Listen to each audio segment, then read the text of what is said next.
You won't believe what happened to me. My boyfriend betrayed me in the worst way, and I need to tell someone. My name is Emily. At first, everything seemed perfect. We laughed, we went out, everything was normal. But soon, little signs started to appear that I couldn't ignore.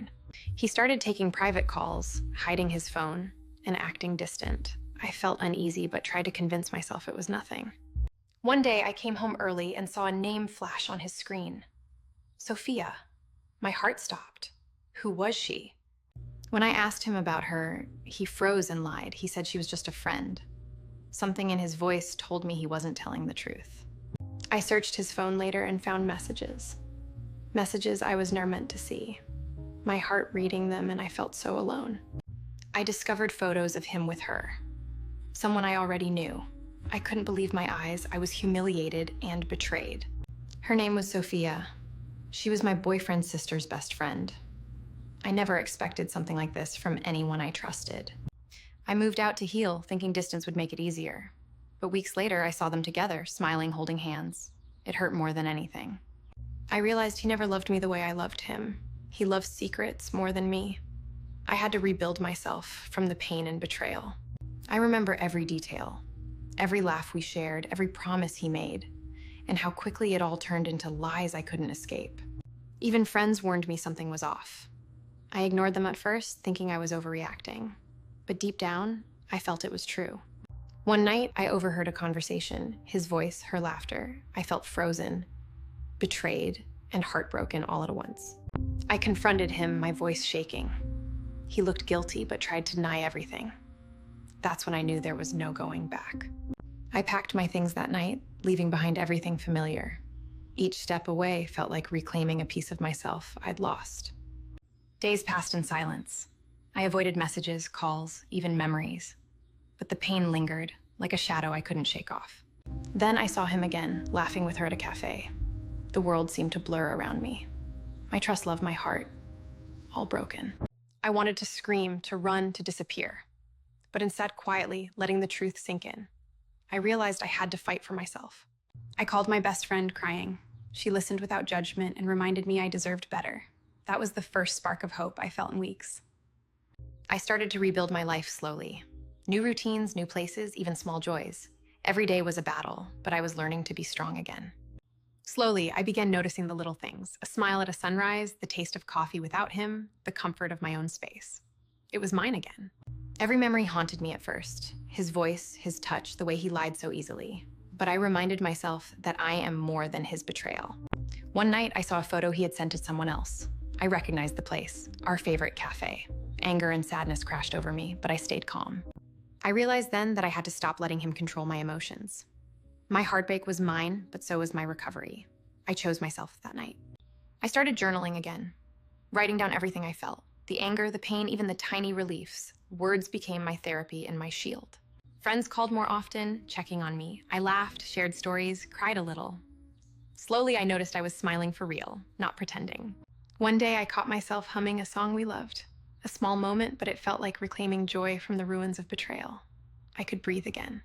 Sometimes I replayed everything in my head, trying to understand. But understanding didn't heal me. Choosing to move forward did. Then came a letter. Not from him, but from someone who knew my story. They reminded me I was not alone, and that gave me strength to keep walking. I started volunteering, helping others who were hurt. Seeing their struggles me that life could be painful, yet beautiful, youthful, even after betrayal. I thought the worst was over. I thought betrayal had already shown me its ugliest face. I was wrong. One evening, I received a message from a woman I had never met before. She said he needed to talk to me about him. I almost ignored it. I thought it was another piece of drama, but something inside me told me to read it carefully. She sent me a photo of her hand, wearing a ring, the same ring he once showed me in a jewelry store. My chest tightened. I remembered that day. He said he was just browsing. He lied. He was choosing her ring. She told me they had been engaged for months. Months while he was still telling me he loved me. I felt sick, not just betrayed, but replaced. Like I had been living in someone else's relationship without knowing it. And then she said something that completely shattered me. She told me she was expecting his child. She was carrying his child while he was still sleeping next to me. I couldn't breathe when I read those words. In that moment, everything made sense. The distance, the secrets, the late nights. I wasn't just betrayed. I was lied to on every level. I stared at the screen for minutes. My hands were shaking, but my mind felt strangely clear for the first time. She said she didn't know about me. She thought she was the only woman in his life, just like I once believed. In that moment, I realized he hadn't just betrayed one of us. He had built two different realities, and we were both trapped in them. She told me he promised her a future, a home, a family, the same promises he whispered to me. For the first time, my anger shifted. It wasn't toward her. It was toward him. He was the one who lied to both of us. We decided to meet in person. Two strangers connected by the same deception. I didn't know what to expect. When I saw her, I didn't see an enemy. I saw whom looked just as hurt and confused as I felt. But he underestimated something. He underestimated two women who were finally ready to stop being silent. She showed me messages, dates, proof, and every piece confirmed the truth I had been trying to deny. He had been switching between us like we were chapters in a book. Careless, confident, certain he would never be exposed. But he underestimated something. He underestimated two women who were finally ready to stop being silent. She looked at me with tears in her eyes and whispered this. I didn't even know how. And suddenly, everything made sense. I realized then that the betrayal wasn't just about lies. It was about the future he had stolen from both of us. My hands shook as I listened to her story. Every word confirmed my worst fears. Yet I felt a strange relief. He had manipulated us, played us, and somehow I had missed the signs. The messages, the calls, all pieces of a twisted puzzle. She said, I don't want to be his pawn anymore. And I nodded, feeling a mix of rage, pity, and unexpected solidarity. Together, we started to talk. Not as enemies, but as women who had been trapped in the same cruel game. We went through every detail. Dates, places, even the little lies he thought we'dn't notice. Every word stung. And then she told me something that made my stomach drop. He's promised the same future to me as he promised you. I couldn't breathe. My world had shattered again. The betrayal was bigger, deeper than I ever imagined. But in that moment, I knew one thing. I wouldn't let him control my story any longer. I would take it back, piece by piece. I started making plans. Small steps at first. I needed to reclaim my life before the anger consumed me completely. I called my closest friends. I told them everything. The shock on their faces mirrored the turmoil in my own heart. Nights were the hardest. Alone in my apartment, memories of his lies played on a loop, refusing to let me rest. I remember pacing the living room, trying to make sense of it all. How could someone I trusted so deeply betray me?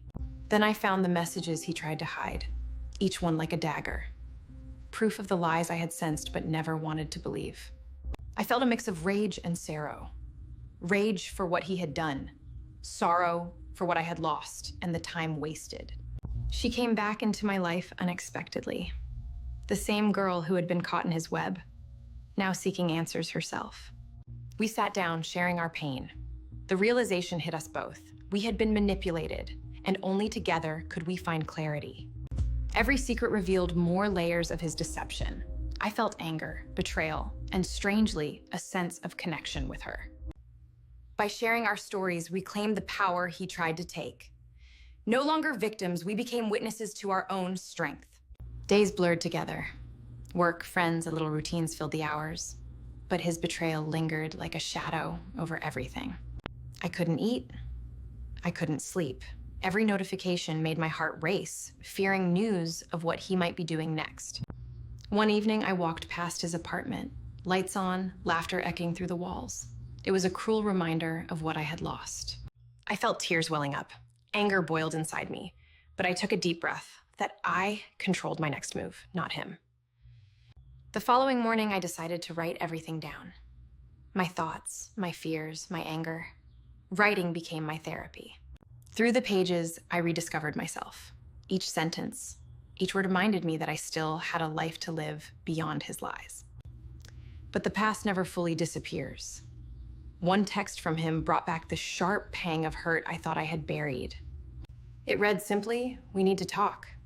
My stomach dropped. Could I handle another confrontation, or was it too much? I hesitated, then decided to meet him. Not for closure, but to assert my boundaries, to reclaim the dignity he had tried to steal. When I saw him, all the memories came rushing back. But this time, I stood taller. I wasn't afraid anymore. I was prepared. He tried to justify his actions, but I barely listened. My focus was on me, on how I wouldn't let him hurt me again. As he spoke, I noticed the same smugness he always carried. But this time, it didn't intimidate me. It fueled my resolve. I realized that forgiving him wasn't for him, it was for me. To let go of the anger and reclaim my life. After that meeting, I felt a weight lift. A sense of freedom I hadn't felt in months, maybe years, washing over me.